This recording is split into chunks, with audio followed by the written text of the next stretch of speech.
This is the iSpring RCC7P-AK I've been living with under my sink, and I wanted to talk about it because it actually changed how I handled drinking water at home. I went looking for something that could handle low water pressure and still give me good tasting water without the flat, empty feel I used to get from basic RO. After a few months of daily use, coffee, cooking, filling bottles, and aligned to my fridge, I've got a pretty clear picture of what this system does well and where it can be annoying. I'd put this in the sweet spot for someone who wants a serious undersink RO system without getting into the super premium app-connected stuff. It isn't the cheapest option, but you're getting a pump and an alkaline stage that a lot of entry-level kits skip. If you're in an apartment or a house with low water pressure, or you care about taste but want the safety of RO, this is the kind of setup that makes sense. Day to day, the two things that stand out are the pressure and the taste. The pump is the hero here. My tap pressure isn't terrible, but it dips.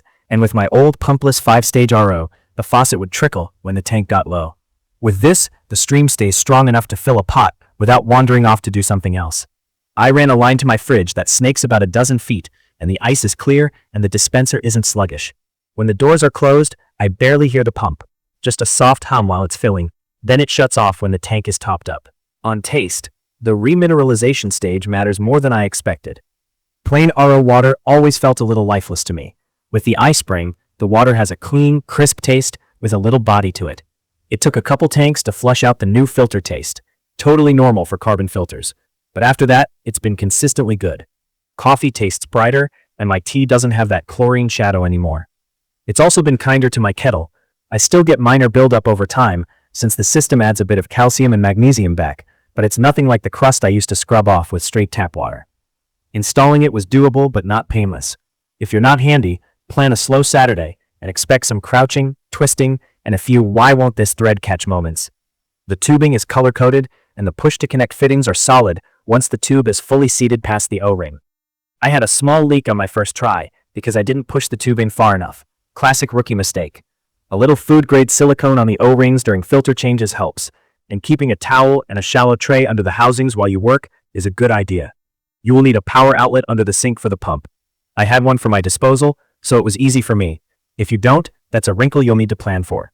Drilling the faucet hole was the only part that made me nervous, but the included faucet looks clean and has held up well. Filter changes have been straightforward. The first housing is transparent, which seems like a gimmick until you realize you can actually see when it's doing its job. Mine turned tan sooner than I expected, which made me weirdly grateful I wasn't drinking that stuff. I follow the recommended schedule loosely and go by taste and visual cues. The main RO membrane hasn't needed attention yet. The whole system feels sturdy, but it does take up real cabinet space. Between the pump, the manifold, and the storage tank, you're committing most of that under-sink area. If you have a tiny cabinet or a lot of cleaning gear under there, it'll feel crowded. Compared to my old 5-stage RO without a pump, this runs circles around it. The old one wasted more water, and the faucet was weak when the tank was half empty. My family would go back to bottled water for parties because filling pitchers was painful. With the iSpring, the flow is stable, the waste seems lower, and nobody complains about the taste. I did look at a couple of pricier systems with sleeker manifolds and thicker 3/8-inch tubing. They do feel faster at the faucet and take a bit less effort to install.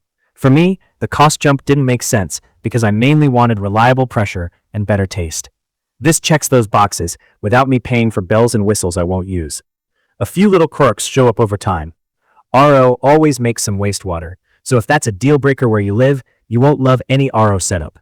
The faucet flow is still limited by the 1/4-inch lines, even with the pump, so don't expect fire hose pressure. During the first day or two, expect some micro bubbles and a faint new filter taste while it flushes. And if you're really tight on space or don't have an outlet nearby, installation might be more hassle than it's worth. If you want the bottom line, it's this. The iSpring RCC7P-AK is worth it if you care about taste and you need consistent performance regardless of your home's water pressure. The pump keeps things moving, the remineralization makes the water pleasant to drink, and the clear housing makes maintenance less of a guessing game. I haven't had to call support often, but the couple of times I had small questions, I got real help quickly, which is more than I can say for some brands. I'd buy it again, but I'd also make sure I had outlet access and enough cabinet space before I hit order. If you've got questions about the install, the faucet, or how it compares to what you're using now, drop them in the comments, and I'll help where I can. If this video helped you out, Subscribe to the channel for more hands-on reviews and home upgrades.